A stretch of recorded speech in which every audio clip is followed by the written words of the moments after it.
మూత తీద్దామండి.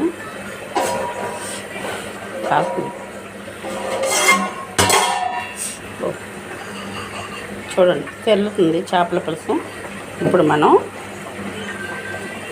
ఇదిగోండి వెల్లుల్లిపాయలు పొట్టు తీసినాయి, సూపర్గా ఉంటాయండి. ఒకసారి ట్రై చేయండి మీరు కూడా. మామిడికాయ పచ్చట్లోనే కాదు, చేపల పులుసులో కూడా వెల్లుల్లిపాయ బాగుంటుంది. మీరు తిన్నారంటే వదిలిపెట్టరు. ఈ మిరపకాయ కూడా దేంట్లోనైనా వేసుకొని వండుకోవచ్చు, సమయానికి ఇంట్లో ఉంటే మటుకి తప్పకుండా. వీటితో కూడా కోడిగుడ్డు కూరతో కూడా చేస్తారు. ప్రతి ఒక్క కూరలో కూడా ఈ మిరపకాయ టమాటా కూడా ఖచ్చితంగా చేయండి. ఈ పక్కన కొంచెం టమాటా వేసాను కదా, చూడండి మగ్గిపోయింది, నీరు వచ్చేసింది టమాటా. ఇప్పుడు మనం ఇక్కడ పెట్టుకున్న పీతలండి,